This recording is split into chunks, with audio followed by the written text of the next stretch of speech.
pessoal está encarnando, dizendo que o carnaval para mim não acabou, né? Dizer que isso aqui é um amigo meu lá de Niterói, o Cessé, que ele faz umas camisas assim e tal, e nós estamos para fechar uma parceria com ele para o Rio de Paz, fazer uma coleção sobre as fotos das nossas manifestações e uma outra sobre os artigos da Declaração Universal dos Direitos Humanos. Então, eu estive lá no ateliê dele e tal, poxa, achei as camisas maravilhosas e pronto, e é isso. Essa que é do meu Rio de Janeiro, Zona Sul, comunidade. Bom, é isso. Não tem nada a ver com carnaval. Bom, gente, querido, é minha intenção hoje dar início a uma série de mensagens sobre as obras sobrenaturais de Cristo, os milagres de Cristo, as curas efetuadas por Cristo. Então, o que eu vou fazer a partir desse domingo? Passar um pente fino nos 4 evangelhos, a começar por Mateus. Mateus, Marcos, Lucas e João. E onde aparecer milagre de Cristo, tá bom? Eu vou separar o texto e trazer aqui para o púlpito da ABI, né? Da nossa igreja, da Igreja da Resistência, que faz parte da rede de pequenas igrejas. Tá bom? Então, vou pedir que você abra a Bíblia em Mateus capítulo 4, verso 23. Ficou muito alto.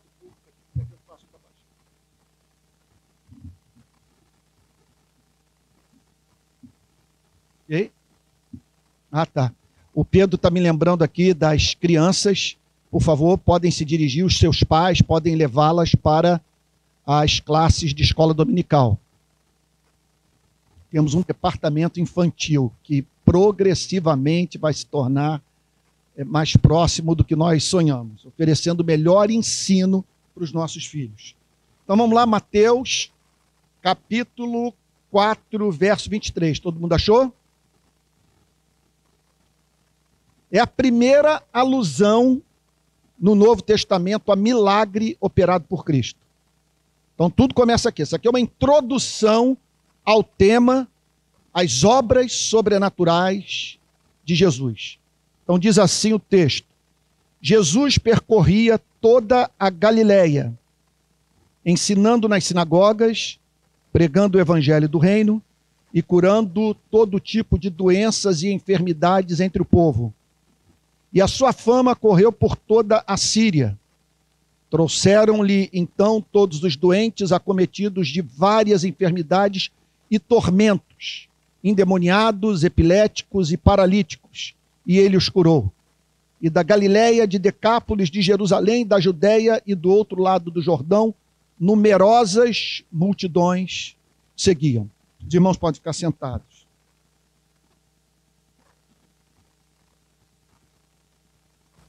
Irmãos queridos, esses milagres, essas obras sobrenaturais, são partes constitutivas da extraordinária biografia de Cristo. Às vezes eu fico pensando que o meu ministério, dizer que a grande meta, o grande vetor da minha pregação, é trabalhar duro para ajudar as pessoas a se encantarem com Deus e amarem a Cristo. E é o que eu vou procurar fazer cada domingo aqui no púlpito da ABI. O que há de encantador em Cristo são os fatos referentes ao que ele falou e ao que ele fez.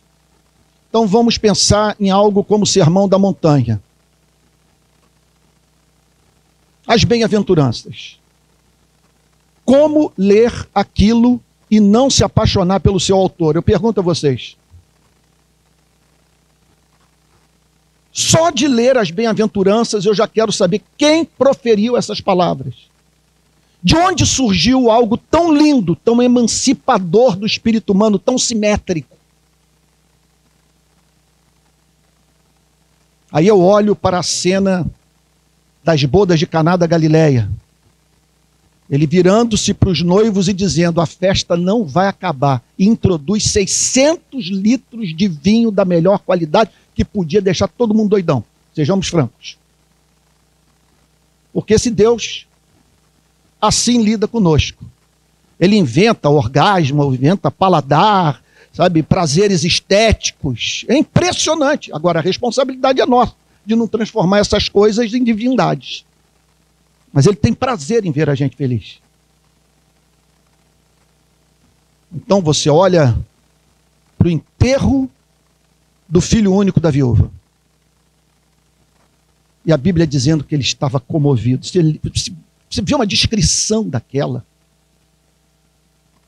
Um ser humano comovido com a dor de uma viúva que estava a enterrar o seu único filho. Eu quero conhecer a biografia desse homem num mundo de tanta insensibilidade como o nosso.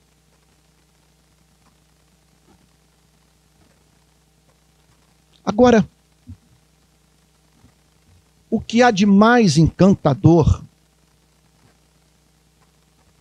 é quando, do ponto de vista da nossa relação com Cristo, é quando você vê as partes à luz do todo. Quando você não vê, por exemplo, apenas ele curvado diante dos seus discípulos fazendo o trabalho do escravo, lavando os pés. Mas quando você vê aquele gesto de humildade à luz de João, capítulo 1, verso 1. No princípio era o Verbo. O Verbo estava com Deus. E o Verbo era Deus.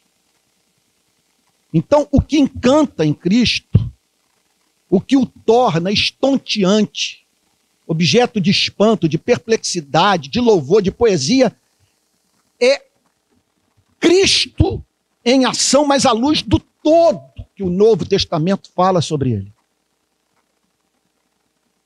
E os milagres são indissociáveis da biografia de Cristo. Mais um elemento que nos faz sentir encanto por ele. Ele brincava com a natureza. Fazia com ela o que bem entendesse. Na sua presença, todos os átomos tinham que bater continência. E essas obras de cura representavam verdadeira expressão da sua misericórdia, revelavam a agonia de Deus em face do sofrimento humano.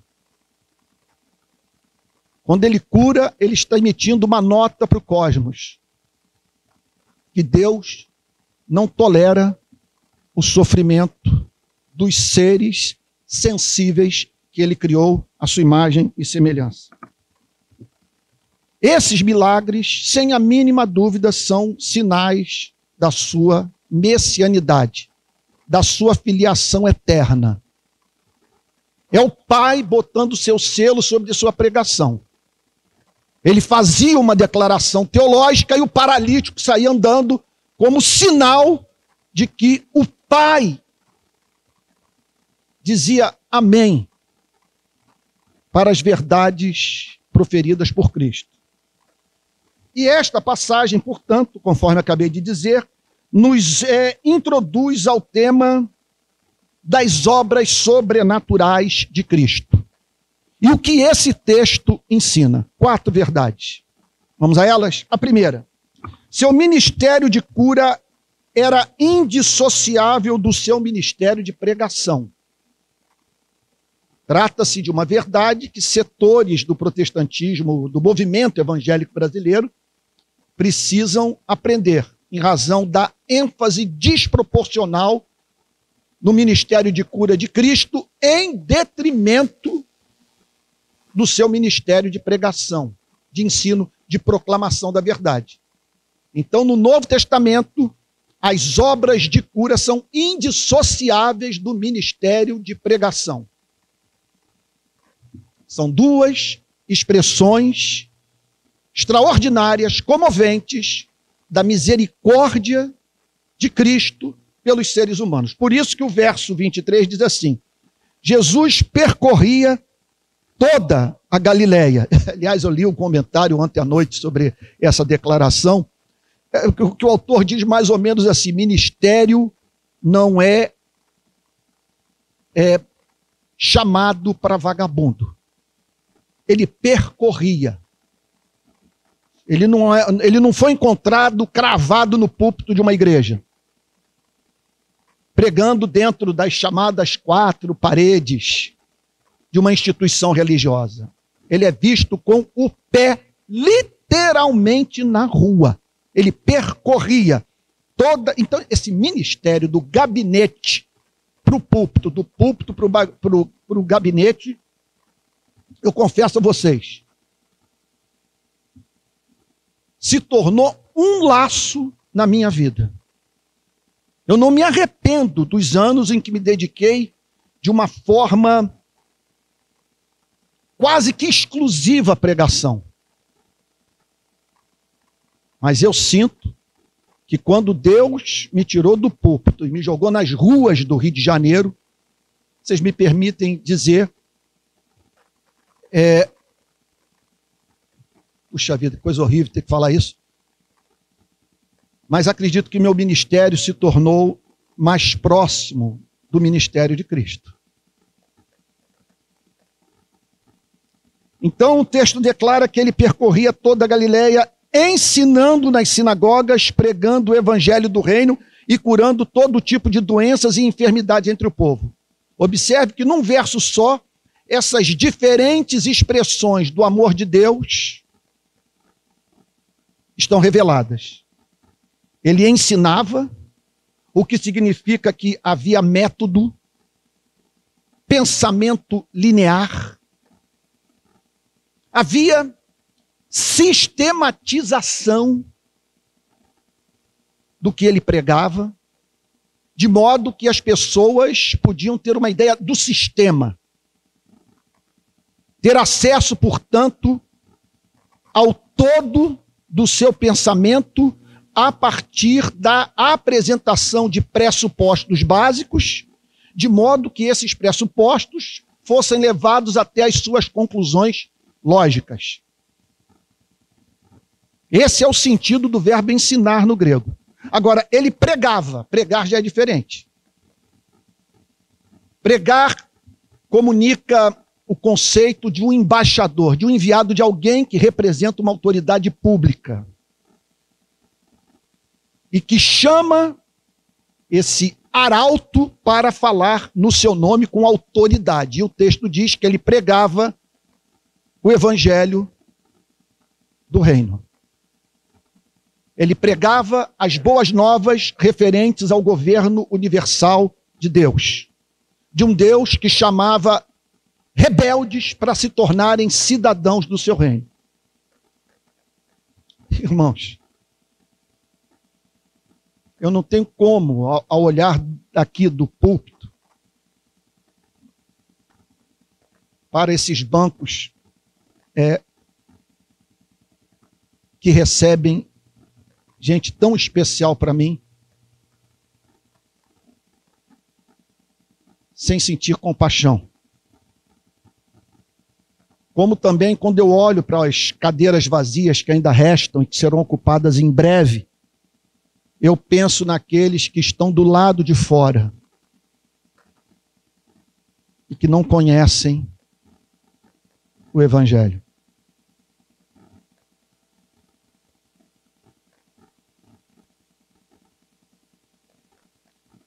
Foi o que eu disse essa semana para o Reinaldo Azevedo e para o Leandro Demore.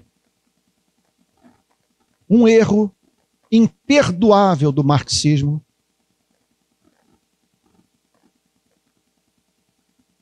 é dizer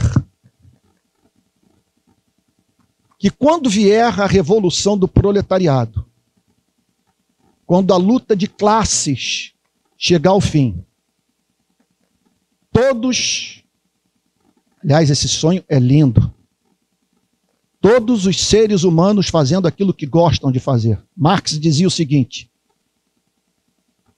o cruel é que as pessoas, em geral, se dedicam àquilo que não gostam e o fazem por causa de salário, para não morrerem de fome. A maior parte da humanidade não se dedica a um trabalho que lhe dá prazer.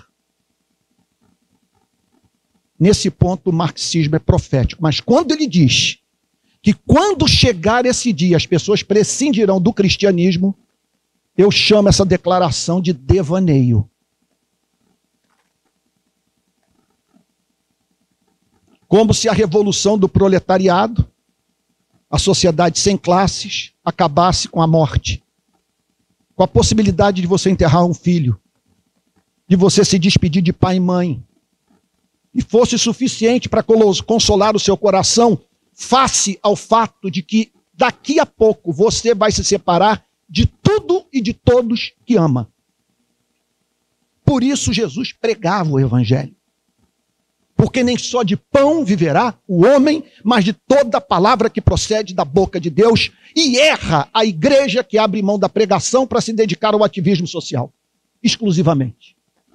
No ministério de Cristo nós vemos harmonia entre o trabalho de trazer a justiça do reino dos céus para esse mundo e a comunicação da verdade que liberta. Então aqui nós vemos, nessa introdução que Mateus faz ao ministério de cura do Senhor Jesus, que o seu ministério de cura era indissociável do seu ministério de ensino e pregação, porque parte das nossas enfermidades tem a ver com uma visão do mundo socialmente construída.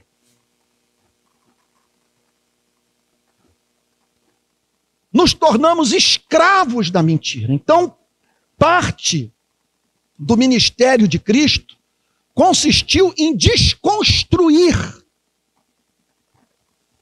esse sistema de inverdades, dentro do qual nós não podemos viver, como diz o sociólogo Peter Berger, o homem constrói uma realidade para si mesmo, dentro da qual ele não consegue viver. E o pior, ele se torna um prisioneiro que cuida bem das paredes da prisão para ele próprio não fugir. Então, por isso o ministério de pregação. Porque parte dos nossos problemas tem a ver com o fato, por exemplo, de que nós confundimos Deus com o diabo. É um Deus horroroso, um Deus que causa fobia. E você vem para um culto como esse e não encontra motivo de adorar esse ser incerto, caprichoso, neurótico e que pede idiotice de você e de mim, que inviabiliza a nossa vida. Cristo vem e diz, esqueçam a palavra Deus. Comecem a se relacionar com o Pai, que é Deus Todo-Poderoso, Criador dos céus e da terra. Segundo fato, que essa introdução ao tema dos milagres de Cristo nos apresenta. Seu ministério de cura abrangia todas as enfermidades humanas. Não teve doença que resistiu ao seu amor. Olha o que diz o verso 23. Jesus percorria toda a Galileia, ensinando nas sinagogas, pregando o evangelho do reino e curando todo tipo de doenças e enfermidades entre o povo. Bom, o que isso quer nos ensinar? Em primeiro lugar, essa história de que ele curava toda espécie de doença e de enfermidade deveria ser incluído, no meu modo de ver, naquela seção das obras de teologia sistemática que falam sobre a soberania de Deus. Quando eu vejo o teólogo dizendo em rede social que Deus se coloca ao lado do sofredor e com simpatia lhe diz, eu estou sofrendo com você. Eu mesmo não pude impedir que tal acontecesse. Nós não estamos diante de um Deus compassivo, nós estamos diante de um incompetente. Que em razão do seu conhecimento, certamente é capaz de antever desgraças às quais estamos expostos, que desabam sobre as nossas vidas. A perda de entes queridos, e que apesar de o saber de antemão, permite que aconteça sem que ele possa intervir ou tirarmos algum proveito dessa tragédia. Isso não é Deus. Isso é uma afronta à santidade, à majestade do Criador, que nessa passagem é apresentado como Deus que exerce controle soberano sobre o universo, e por isso todas as enfermidades fogem à sua presença. Então vamos corrigir o nosso conceito de onipotência. Onipotência não significa que Deus é capaz de fazer todas as coisas. Há coisas que ele não pode fazer porque são inerentemente impossíveis. Um círculo quadrado, por exemplo. Há outras que ele não pode fazer porque são contrárias ao seu caráter. Onipotência significa dizer que ele tem controle completo sobre o que criou. Vocês estão lembrados daquele dilema, daquele falso dilema apresentado pelo teólogo americano R.C. Sproul, num dos seus livros. Ele conta que ele costumava, nas aulas de teologia, levantar a seguinte questão: Deus poderia construir uma rocha tão grande, tão grande, tão grande, tão grande, a ponto de nem mesmo ele poder movê-la? Aí, após muito debate em sala de aula, ele conta que ele intervia dizendo o seguinte: gente, essa questão está estribada num falso conceito de onipotência. Onipotência não significa dizer que Deus pode fazer todas as coisas. Ele não pode, por exemplo, destruir a si mesmo.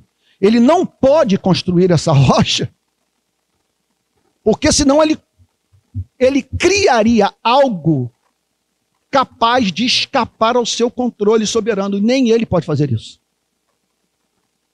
Por isso que ele é bem-aventurança eterna em si mesmo. Ele faz tudo o que quer fazer. Nós não devemos sentir pena dele. Ele é feliz. Ele é tudo o que gostaria de ser, faz tudo o que ele quer fazer. No céu está o nosso Deus e tudo faz como lhe agrada. Portanto, essa história dele curar toda espécie de doença e enfermidade significa, em primeiro lugar, soberania. O controle soberano de Deus sobre a vida. Em segundo lugar, o sinal da renovação do cosmos. Ali nós estamos da Van Premiere, e diante da Van Premiere. Ali é o teaser do que aguarda esse planeta. É uma pequena amostra. Vejam o que aconteceu na Galileia, na Judeia, na Síria naqueles dias. O que ali ocorreu é a sinalização do que aguarda o universo. Nenhum mal permanecerá de pé. As enfermidades serão banidas da vida dos seres criados à sua imagem e semelhança. Como é que você sabe disso, Antônio? Não apenas pelo fato da Bíblia o ensinar diretamente, mas em razão do fato de Deus ser santo. Como que um Deus santo, um Deus de misericórdia, um Deus doce, justo, ao qual o Senhor Jesus Cristo nos ensinou a chamar de Pai, pode tolerar ad eternum pessoas encurvadas por doença, lidando com dores excruciantes. É inimaginável, isso é derrogatório. Nem sei se eu deveria usar essa palavra, que você vê nas obras de teologia e vem. Derrogatório da glória de Deus, alguma coisa que vai contra a glória de Deus. É inimaginável que ele tolere ad eterno criança em um hospital de câncer. Vai chegar um fim. Isso é absolutamente certo. E o que nós estamos vendo aqui é um sinal da renovação do universo. Sai curando todo mundo e dizendo: é para onde caminha a humanidade. É o que aguarda a vida de vocês. Terceira e penúltima verdade que essa passagem nos ensina sobre as obras sobrenaturais de Cristo, sobre o ministério de cura do Senhor Jesus. Seu ministério de cura granjeou-lhe fama. É o que diz aí o versículo 24. E a sua fama correu por toda a Síria. Por que eu fiz questão de enfatizar esse ponto? Porque o fascínio que Jesus exerce sobre a humanidade resulta também desses milagres. Ele não é apenas o autor do Sermão da Montanha. Ele não é apenas o criador da oração do Pai Nosso. Você imagine que coisa revolucionária. Senhor, ensina-nos a orar. Aí ele vira para os seus discípulos e diz o seguinte: olha, parem de formalismo. Nada com essa baboseira de ficar com palavras difíceis, sacadas de obras de teologia. Primeira coisa que vocês têm que fazer é pensar. Diante de quem vocês estão se apresentando? A quem vocês estão se dirigindo? Pois eu quero lhes dizer uma coisa. De antemão saibam que ele ama ser chamado de pai. Não se dirijam a ele de uma outra maneira, ele não gosta, ele gosta de ser chamado de pai. Ele ama que vocês se aproximem dele, tendo-o de antemão como um Deus doce, descomplicado, amoroso. Não estou dizendo que você não deva usar as demais declarações que estão presentes na própria Bíblia. O que você não pode é referentes a Deus, o que você não pode é perder de vista o fato que ele é pai. Ele é pai. Então, o que nos fascina em Cristo é esse ensinamento está presente na vida de alguém que passou por esse planeta e que em todo o tempo deu mostras de que o planeta está sujeito à sua vontade. Gente, isso é muito libertador. Porque a vida é composta de duas partes. Há uma dimensão pessoal e uma dimensão impessoal. Nós encontramos no cosmos seres que fazem poesia, seres que sentem saudade, seres que são capazes de dar a vida por uma causa em razão da pressão exercida pela sua consciência sobre o seu ego. E nós encontramos na vida pedras, o vento, as ondas. Encontramos aquilo que, se você pegar, jogar no chão e estilhaçar, não vai perguntar para você: por que fizestes isso comigo? Qual é a grande informação? Nessas horas eu sinto uma falta de tato, porque é mistério, aleluia, glória a Deus. A grande informação que o Evangelho tem a passar é a seguinte: a dimensão impessoal da vida está sujeita à dimensão pessoal do universo.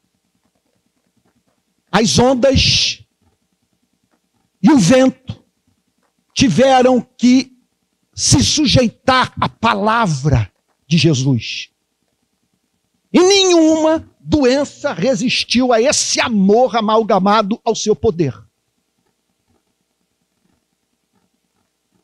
Então, observem que aquilo que a modernidade tentou fazer com o cristianismo,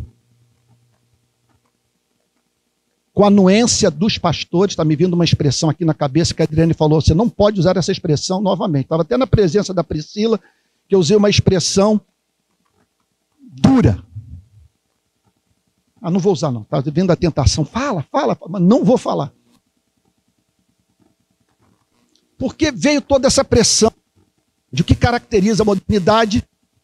Só posso crer naquilo que tem comprovação científica.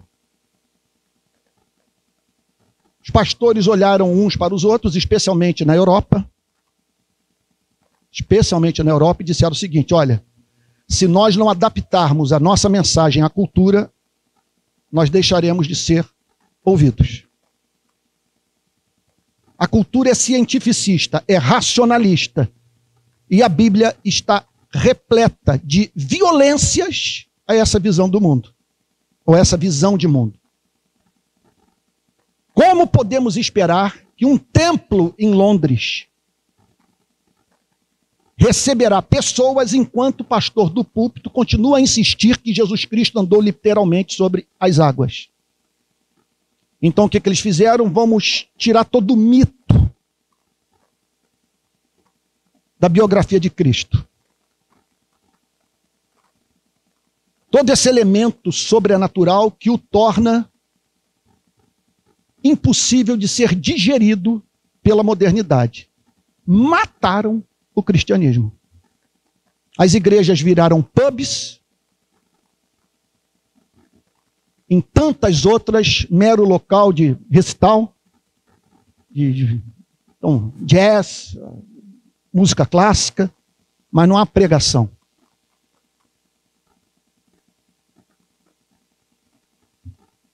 Eu ficar com vergonha de falar sobre milagre?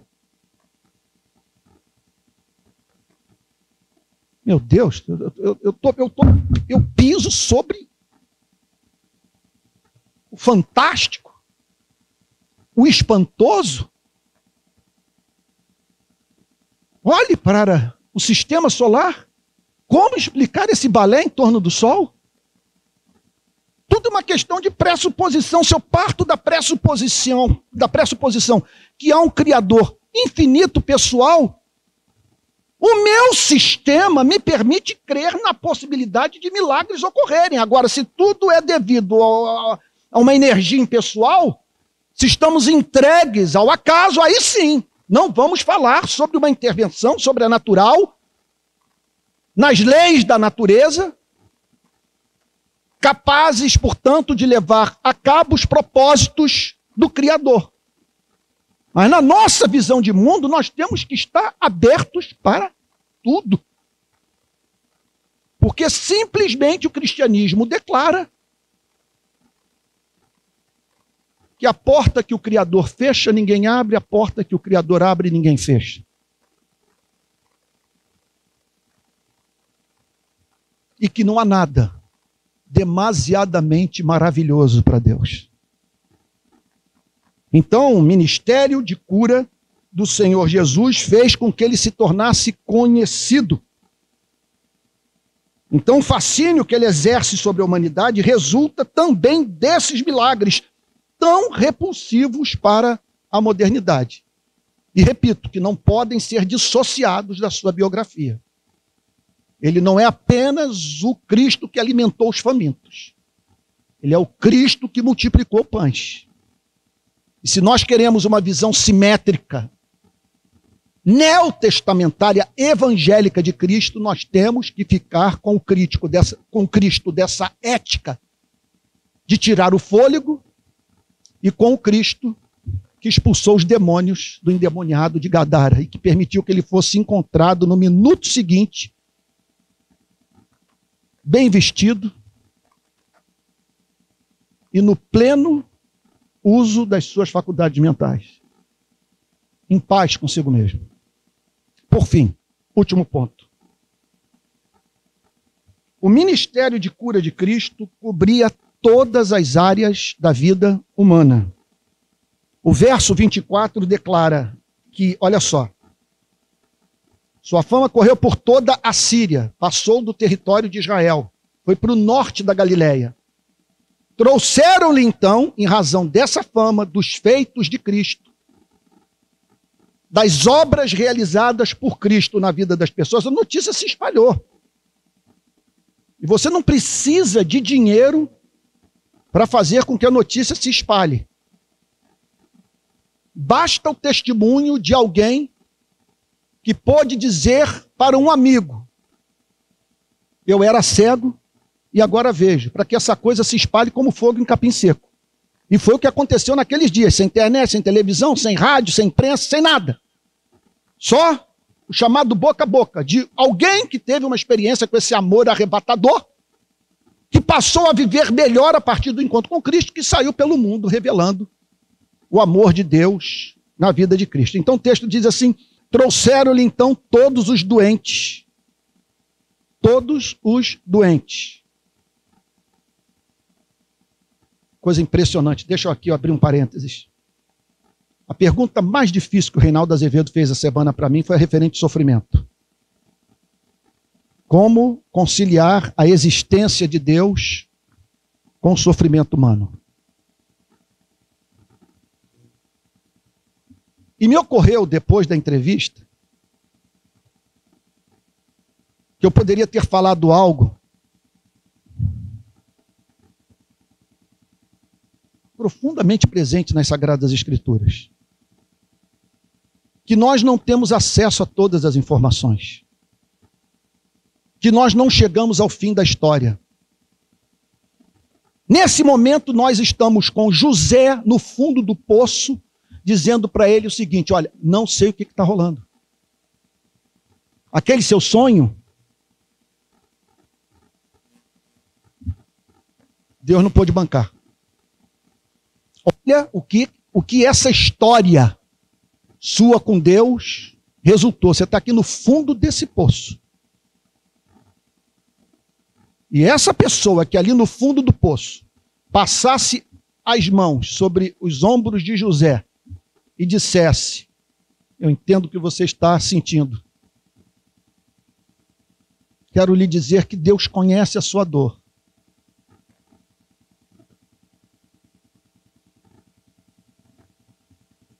E Ele participa da sua perplexidade. Se Ele pudesse, Ele faria melhor. Um conselho como esse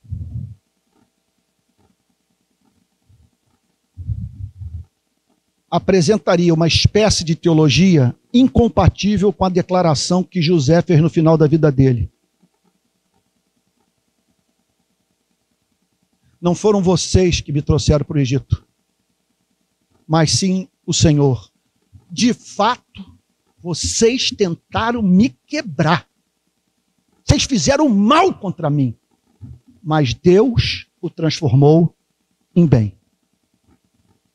Então vamos lá para 2000 anos, na Síria. Por que esse menino não consegue andar? Por que essa senhora não consegue mais costurar? Em razão da sua cegueira. Como justificar esse trabalhador, agora paralítico, dependendo da solidariedade incerta da sociedade? E aí que está o mistério da inescrutabilidade de Deus.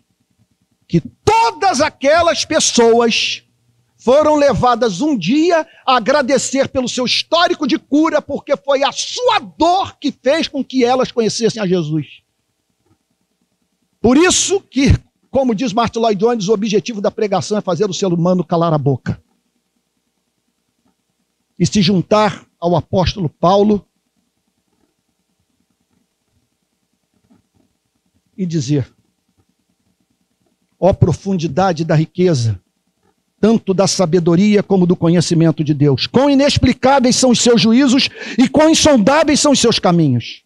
Pois quem conheceu a mente do Senhor? Ou quem foi o seu conselheiro? Ou quem primeiro deu alguma coisa a Deus para que isso lhe seja restituído? Sabe qual é a melhor forma de fazer filosofia? Lidar com o problema do mal? Com essas questões, então, existenciais, porque dele, por meio dele, para ele são todas as coisas, a ele seja a glória para sempre, amém. No lugar dele eu não faria melhor.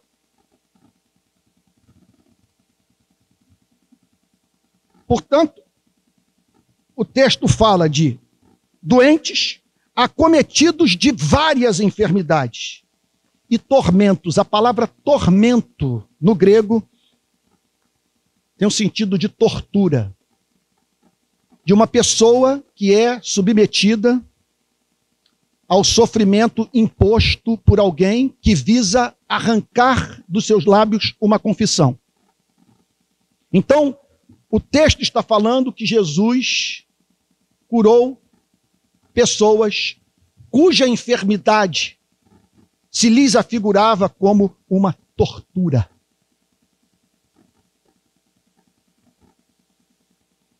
Endemoniados, essa é uma informação importante. Circulava no meio do povo, na Palestina, que algumas pessoas eram portadoras de enfermidades cuja causa era de natureza espiritual. Era uma crença presente na cultura daquele tempo. Pasmem. Vem Jesus Cristo e diz: vocês não enlouqueceram, porque é isso mesmo que está acontecendo. Há um intercâmbio entre o mundo invisível e o mundo visível. Temos como provar isso cientificamente? Não. Precisamos abrir mão da razão para crermos nessa doutrina? Não. Porque se racionalmente eu estou convencido que a Bíblia é a palavra de Deus, é racional que eu creia naquilo que a Bíblia ensina. E a Bíblia fala sobre o intercâmbio entre as forças do mal e a vida dos seres humanos. E algumas daquelas pessoas estavam enfrentando dificuldades emocionais e físicas em razão de uma obra de natureza espiritual e maligna. E o texto prossegue dizendo que ele também curou epilépticos. Aqui está epiléticos. No original, e não é esse o sentido que a Bíblia está querendo dar à palavra, certamente, são pessoas que sofriam em razão da influência da lua. Daí vem a palavra lunático. Há um comentarista, eu não estou convencido com a interpretação engenhosa que ele fez da palavra epilético, que diz o seguinte, que possivelmente os espíritos malignos usavam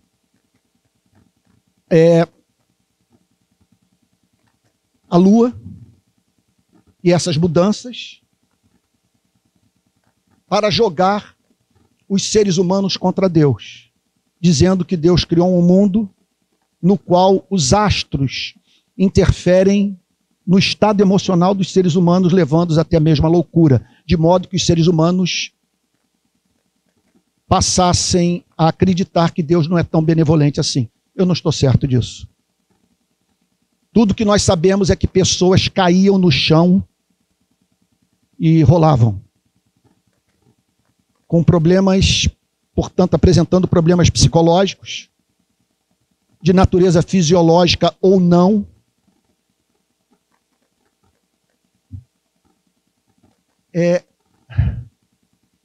que as incapacitava, que as remetia para o chão. Eu abro um parênteses aqui para dizer o seguinte, me chamou muito a atenção, anos atrás, quando eu vi uma gravura sobre o trabalho de Freud na companhia de um médico francês, um psiquiatra chamado Charcot. Então, esse quadro, ele procurava descrever aquelas sessões nas quais Freud e o Dr. Charcot lidavam com mulheres em crise de histeria. Crise de histeria. E os dois usavam naquele período a hipnose. E é impressionante a sacada de Freud. Ele pegou um caso de uma mulher que não conseguia andar, literalmente andar, mas do ponto de vista fisiológico, perfeita. Qualquer clínico diria, não há remédio para prescrever, ela está, sua saúde física, perfeita. Mas o que chamou a atenção de Freud, que sob hipnose, a mulher andava. Aí ele levantou a questão das questões. Que distúrbio intrapsíquico impede essa mulher de, no estado de vigília, andar? Aí, um soco na boca do estômago da modernidade. O comportamento dos seres humanos não é tão racional assim. Há fatores inconscientes que podem fazer até mesmo com que uma pessoa com saúde perfeita não consiga andar. Desenvolve dores no corpo. Até mesmo perde a visão. E nessa gravura, numa das cenas, a mulher em crise de histeria é descrita como naquela exata posição que nós vemos em muitos cultos de libertação espiritual no Brasil. Com as mãos para trás, mas, gente, é uma reprodução dessas reuniões de libertação. O que me leva, portanto, a levantar uma questão. Que estão expulsando o demônio de pessoas que estão precisando de terapia. Então, uma passagem como essa não é um chamado para o cientificismo, ou não é uma passagem. Não, cientificismo nós devemos ser sempre contra. Quer dizer, uma visão de mundo cientificista. Você só pode crer naquilo que pode ser provado pela ciência. O problema é que você não consegue provar cientificamente essa pressuposição. Agora, não somos chamados para deixar de pensar com categorias que são próprias da ciência. E aqui está o texto fazendo essa diferenciação. Havia pessoas, portanto, endemoniadas, epiléticas e também paralíticas. E todas foram curadas por Cristo. Irmãos, permitam-me fazer aqui algumas aplicações para nós encerrarmos e orarmos essa introdução ao ministério de cura do Senhor Jesus. A primeira aplicação é a seguinte: buscar em Cristo a cura, sem buscar a verdade que ele proclamou, é um erro ou um desperdício fatal. Então, essa é uma pergunta que precisamos responder. Nós temos buscado o Cristo integral, temos buscado em Cristo tudo aquilo que ele pode oferecer a você e a mim. Por que não almejarmos curas substanciais? O conceito de cura substancial é de Francis Schaeffer, que tem o sentido de uma cura real que não é perfeita. Você tem buscado curas substanciais para todas as áreas de sua vida, pressupondo ou por pressupor que Cristo chamou para você viver uma vida abundante. Com isso, não quero eliminar o seguinte fato, que muitas vezes ele permite um espinho. Ele não muda as circunstâncias, mas muda nós, fazendo com que o poder se aperfeiçoe na fraqueza. Olha o púlpito de Spurgeon, Charles Spurgeon, famoso pregador batista do século XIX. Poucos pregadores foram tão capazes de tocar na alma humana quanto Charles Spurgeon, que sofria de uma depressão crônica. Tem até uma história linda, que ele foi para o interior da Inglaterra, entrou numa pequena igreja para ouvir uma mensagem numa dessas crises de melancolia. E ao término da mensagem, Charles Spurgeon é encontrado com o rosto banhado de lágrimas. O pregador, então, ali, aflito, sai do púlpito, vai na direção da ilustre visita, que ele era famosíssimo na Inglaterra, do seu tempo. E, ao ver Charles Spurgeon tomado de lágrimas, profundamente comovido, ele disse: Senhor Spurgeon, essa mensagem que eu acabei de pregar é sua. Ele havia copiado um sermão de Charles Spurgeon e reproduzido na íntegra. Ao que Spurgeon respondeu ao pregador: eu sei, só que Deus tornou essa pregação nova para mim. Fica uma grande lição.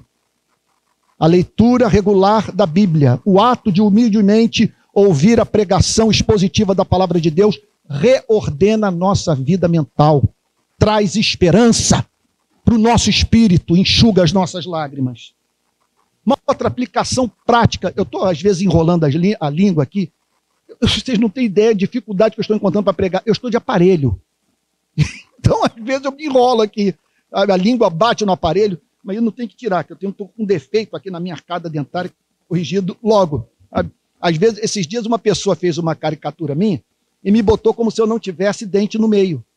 E eu tenho dente no meio, o problema é que os meus dentes são tortos. E dependendo da luz, da forma como a luz bate no meu rosto, dá a impressão que eu não tenho dente no meio, que eu tenho uma falha. Aí um dentista está me ajudando, um dentista excelente, grande amigo, professor da Universidade Federal Fluminense, está me ajudando, o professor Valdemir está me ajudando a mexer na minha arcada. Mas, bom, vocês não vieram aqui para ouvir sobre isso, né? Aliás, fica essa lição do C.S. Lewis, né? Que ir a Jesus é como ir ao dentista. Tem algum dentista aqui? Tem dentista aqui, não? Tá lá fora. C.S. Lewis diz o seguinte: ir a Jesus é como ir ao dentista. Invariavelmente você vai por causa de um dente. Está doendo. Mas é impressionante. O dentista sempre vê todos os dentes. Nunca vê um dente só. É impressionante como eles trabalham assim, né? Você vai lá com esse dente, mas ele vê tudo. Então, assim é ir a Cristo, né? Então, você vai lá com a epilepsia, você vai lá com a sua paralisia, você vai com o seu problema espiritual e ele trata da sua vida, sabe, integral, na totalidade do seu ser.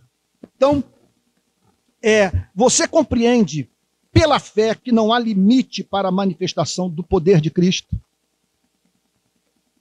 Não há manifestação, sabe? Tudo é uma questão de saber se ele vai fazer ou não.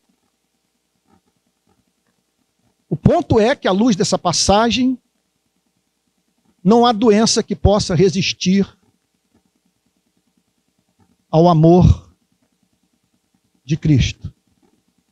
Pois pelo seu poder ele pode realizar tudo aquilo que no seu amor tenciona operar.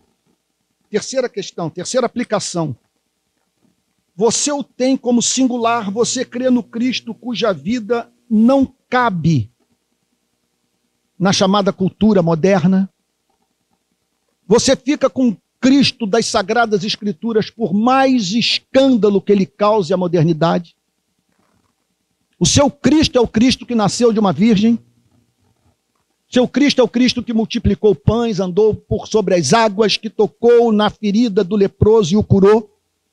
Esse é o seu Cristo, o Cristo que ressuscitou. Outro dia me disseram que tem um evangélico aí e tal, que está tendo uma certa ascendência nas redes sociais e tal, e com um discurso interessante para o lado da justiça social, mas não sei, espero que não seja verdade isso, mas que ele não acredita na ressurreição literal de Cristo, sinceramente. Por mais que eu tenha afinidade com uma pessoa que pensa assim, do ponto de vista do seu compromisso com a justiça social, eu não tenho como manter comunhão com alguém que nega o que a Bíblia tem como fato e alicerce da fé cristã. Por fim,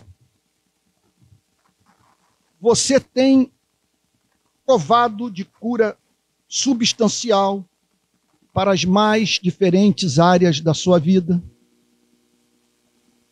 Ou você julga que é uma maldição que está sobre você,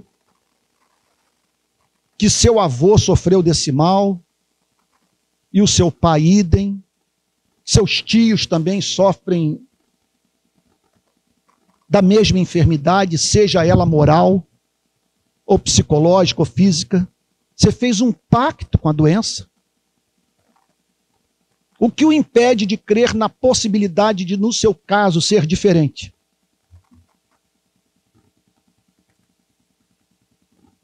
Ou ainda, que caso ele não diga para você, tua fé te curou, pelo menos você esteja habilitado a ouvir: a minha graça te basta. O poder se aperfeiçoa na fraqueza. E o meu nome será glorificado em sua vida por meio dessa luta que você tem travado há anos com essa debilidade e que cumpre um papel na sua vida. Pois muito daquilo que você é deve-se a esse meu governo providencial que permitiu que você passasse por dores tão excruciantes para que, como vaso nas mãos do oleiro, você se tornasse alguém cuja vida me comove. A Bíblia fala de seres humanos que não foram dignos desse mundo. E muitos desses foram homens e mulheres para cujas vidas a providência se lhes afigurou como cruel, mas que eram objeto da graça especial de Deus. E eu concluo dizendo que Cristo veio ao mundo para refazer tudo o que o pecado destruiu em nossa vida. O teaser dessa história final já foi apresentado no primeiro século, com os milagres que Jesus operou na Galileia. Milagres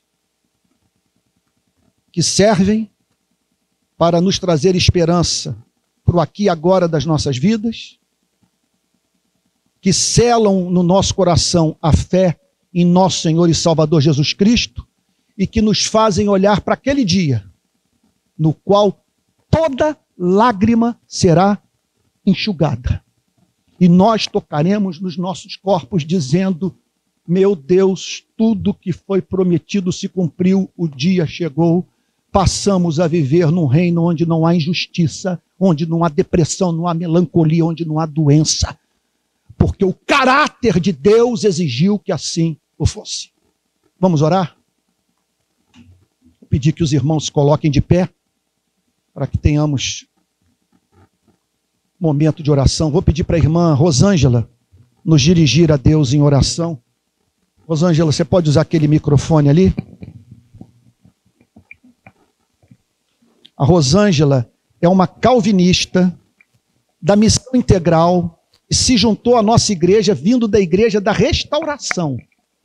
Então é um fogo pentecostal que arde nesse coração, que é um negócio de doido. Sabe? Então eu chamo a Rosângela porque Rosângela, professora de filosofia, trabalha na rede pública, tem duas características encantadoras. A Rosângela pensa. E a Rosângela tem um fogo pentecostal, que eu acho que nós, reformados, temos que estar sempre ali olhando, dizendo: Senhor, me contamina com essa doença, eu quero esse fogo. Vou pedir para a Rosângela orar. E ore, Rosângela, pensando na possibilidade de termos aqui pessoas que estão precisando de cura. Amém. Tá bom? Amém. Então vamos orar. Pai de amor, Pai eterno, obrigado por essa palavra que aqueceu o nosso coração nessa manhã, Senhor. Amém, Senhor. E agora, Deus, nós clamamos ao Senhor, ó Deus, por cura na nossa alma, Senhor, Sim, nosso Senhor. Coração. Deus, por aqueles que estão nos assistindo agora, Senhor. Aqueles Sim, que nos Senhor. amam, nós te pedimos abençoe. Senhor, aqueles que nos odeiam, nós te pedimos que tu abençoe, Senhor. Mas ainda aqueles que não estão sentindo e não sentem nada, Senhor. Amém, Senhor.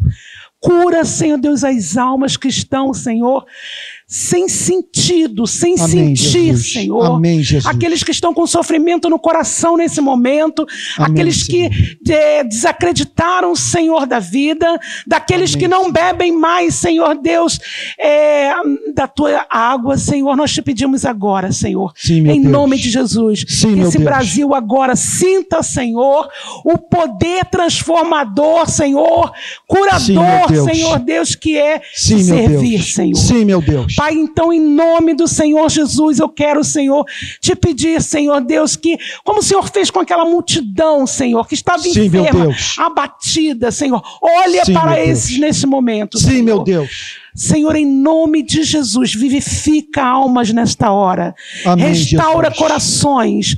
Senhor Deus, aqueles que não sentem mais o prazer na família, não sentem o Jesus. prazer nos seus filhos, Senhor. Amém, Jesus. Não sentem mais o prazer no trabalho, Senhor Deus. Nem aquilo que o dinheiro possa, às vezes, dar, Senhor. Pararam de sentir. Sim, meu Deus. Em nome de Jesus, cura agora, Senhor. Amém, Senhor. Traz salvação a este povo, Senhor. Amém, Jesus. Enche essas cadeiras, Senhor Senhor Deus, com aqueles que querem ouvir a tua palavra, Amém, Senhor. Jesus. Que esta palavra, Senhor Deus, soe em todo o Brasil neste momento. Amém, Senhor. Jesus. E nós somos gratos porque um dia, Amém. enfermos, mortos em delitos e pecados, o Senhor nos vivificou, nos trouxe Amém, vida. Jesus. E nós te Amém, agradecemos Jesus. e nós sorrimos, Amém, Senhor, Jesus. por sua causa, Senhor. Pai, muito Amém, obrigado Jesus. por este momento. Muito obrigado por nos relembrar aquilo, Senhor, que havíamos esquecido, Senhor. Amém, Jesus. Em nome de Jesus. Obrigado por esse projeto, por esta igreja. Amém, obrigado Jesus. pela vida do Antônio, sua família, Senhor. Amém, Jesus. Em nome do Senhor Jesus, nós te clamamos, Senhor Deus, graça do Espírito Santo, força para caminharmos contigo, Senhor. Amém, e obrigado Senhor. pela alegria do nosso coração em te servir. Nós te Amém, pedimos, Senhor. nós te agradecemos, tudo no nome do teu Filho Jesus. Amém, Senhor. Amém, Senhor. Amém. Irmãos queridos, vocês podem ficar sentados. Nós já vamos encerrar o nosso culto. Hoje, Pedro tem algumas avisos para dar? Não. Quem é que vai dar aviso? No final tem aviso. Pode dar agora? Agora de uma forma bem sintética, mesmo para a gente bater o recorde de culto mais curtinho hoje. Exceto se o fogo pentecostal cair de repente aqui, aí nós vamos ficar até 3 da tarde. Pessoal, bom dia mais uma vez. É para dizer o seguinte, no dia 15 de maio, nós vamos começar a nossa classe de novos membros aqui. Então hoje nós temos um pequeno boletim para você entender o que vai acontecer, o que essa classe vai tratar, tá bom? Para que depois dessa classe, aqueles que, por exemplo, não são batizados possam ser, inclusive crianças, né? Para você entender o que nós cremos. Nós temos sempre reafirmado aqui o nosso compromisso de sermos uma igreja de confissão reformada, uma igreja cristã e que acredita na Bíblia como palavra inspirada por Deus. Então, a nossa classe vai tratar disso, vai começar no dia 15 de maio. Esquece, 15 de maio é feriado, que eu estou pensando no feriado. É 15 de maio, 7h15 da noite, depois do culto da rede à noite. Termina mais ou menos às 7h15, dia 15 de maio a gente começa e tem um boletim para você receber aí, vai ter o boletim digital também para você entender o que vai acontecer. Tá bom? Isso. Obrigado. Irmãos, eu quero dizer uma coisa para vocês. Esse tipo de reunião eu amo. Mas hoje eu vejo esses encontros num auditório como esse, não como a meta, mas como uma oportunidade de estarmos juntos. Quer dizer, os irmãos que estão espalhados pelo Rio de Janeiro e que cultuam a Deus em grupos pequenos. Se eu fosse começar o meu ministério hoje, eu investiria tudo em pequenas igrejas. Em vez de ter uma igreja com 150, ter 10 com 15. Todos com sua identidade reconhecida. Ninguém vai desaparecer e a igreja vai sentir falta. Uma igreja orgânica, com as pessoas com liberdade de falar o que pensam, de fazerem perguntas ao pregador e tal. Então, a nossa meta é essa. Hoje à noite nós vamos ter um culto nesse formato. Eu estou lidando com pessoas hoje no Brasil que eu tenho muita dificuldade em vê-las em templos. E pessoas que eu estou evangelizando que eu não tenho coragem para mandá-las para grande parte das igrejas do nosso país. E que acredito que poderiam, em grupos pequenos, nos quais ali a igreja de Cristo é encontrada, se alimentar espiritualmente. Mas isso aqui é a oportunidade que temos de falarmos da nossa presença no Rio de Janeiro. De nos encontrarmos. Faz bem nós estarmos aqui. Nós só não podemos tornar o culto no auditório um fim em si mesmo. A meta é nós nos amarmos. Sermos uma igreja de amigos. Então hoje à noite eu estarei falando às 18 horas para dezenas de igrejas espalhadas pelo Brasil que fazem parte dessa rede de pequenas igrejas. São 6, 7, 8, 10 pessoas reunidas que estarão então ali sintonizadas e em torno dessa pregação da palavra. E hoje eu darei início à série de pregações sobre as parábolas de Cristo. Hoje, às 18 horas, tá bom? Parábolas e metáforas de Cristo. Olha, eu amaria não falar sobre dinheiro, sabe? Agora, me recuso a receber dinheiro do município, do Estado e da União. Não tem nenhum empresário bancando a gente. Nós temos que pagar o aluguel da BI, temos pessoas que estão ajudando e nos encontramos diante da necessidade de investir em equipamento. Então tem que tocar nesse assunto. Significa que se você quiser ajudar de alguma maneira, você é convidado a fazê-lo. Tá bom? Das seguintes formas: você pode fazer um Pix, você pode também usar essa máquina de transferência, né, e tal, ou então fazer um depósito em dinheiro aqui no nosso gasofilácio. Tá bom? Para a contribuição, não sei se já está aí na tela, 864-759-16749. 864-759-16749. É um Pix provisório. Estamos enfrentando ainda alguns transtornos para nos tornarmos pessoa jurídica, mas eu estou crendo, pelo que os irmãos têm passado, é uma questão de poucos dias, né? Ah, tá bom. Nós estamos enfrentando o problema com o Corpo de Bombeiros, né? Tá bom. Ok, então é isso. O que mais? Bom, se você quiser então agora participar, pode fazer o seu depósito, tá bom? E aí, enquanto nós... cadê a Vivi? Pode cantar uma última canção? E logo após essa canção, eu impetrarei a bênção apostólica. Olha, também quero lembrar a todos que quarta-feira nós temos um culto da Rede de Pequenas Igrejas, um culto às 19 horas. E amanhã eu falo na Igreja Presbiteriana Betânia, às 20 horas, nessa série de pregações. Quer dizer, a pregação amanhã fará parte da série sobre os conflitos de Cristo com as instituições religiosas do seu tempo. E peço que vocês orem sobre o documentário sobre os 15 anos do Rio de Paz. Gente, é uma coisa que vai correr o mundo. Correr o mundo. Vamos participar de festivais e tal, e estamos agora em negociação, para dar início à negociação com uma rede de streaming. Meu Deus, se conseguirmos, vai ser muito, muito bom. Bom, orem por isso. Tá, vamos cantar a última canção.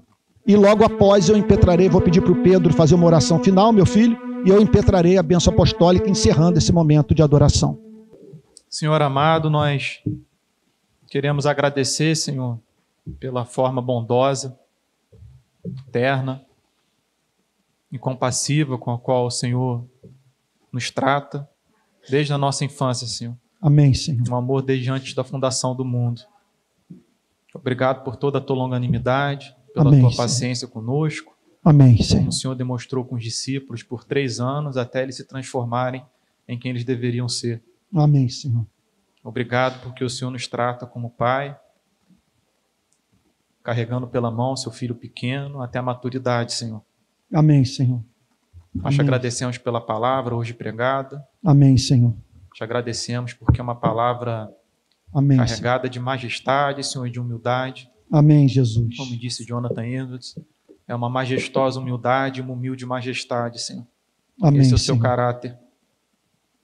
Obrigado, Senhor, Amém. porque essa palavra e na força dela nós podemos caminhar como Elias 40 dias pelo Amém, deserto, Jesus. Senhor. Amém, Jesus. Nós recebemos força para encarar a semana e que Amém, na força dessa palavra a gente também se aprofunde no estudo ao longo da semana, na Amém, oração, Jesus. Amém. em ouvir boas músicas, Senhor. Amém, Ter Jesus. a tua palavra diariamente. Amém, Isso que vai Senhor. sustentar o nosso espírito, dar vigor Amém, Jesus. à nossa vida contigo, Senhor, a nossa comunhão contigo. Amém. Abençoe aqueles que estão tristes, Senhor, angustiados, Amém, que estão Jesus. sofrendo. Amém, Senhor. Conceda moderação Amém, para aqueles que estão Jesus. exuberantes em alegria, Senhor, e satisfeitos com o que o Senhor tem feito por eles. Amém, Senhor. Aumente o seu temor em nós e a fé em Ti, Senhor, e que assim a gente possa glorificar o Teu nome nesta vida, Senhor. Amém.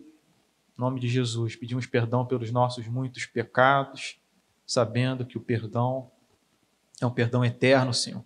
É perdão para o presente, para o passado e para o futuro, Senhor. Amém, Senhor. Obrigado pelo Teu perdão, pela Tua morte, pela Tua ressurreição, pela obra que Tu Amém, fez Jesus. por nós e por todos os irmãos espalhados pela face da terra, Senhor, em todas Amém, as gerações. Jesus.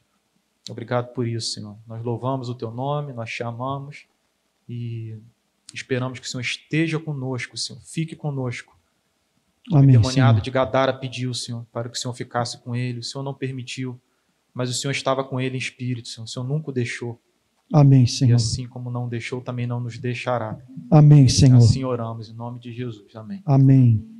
E que a graça do nosso Senhor e Salvador Jesus Cristo, o amor de Deus o Pai e a comunhão do Espírito Santo sejam com cada um de vocês, desde agora e para todo sempre. Amém.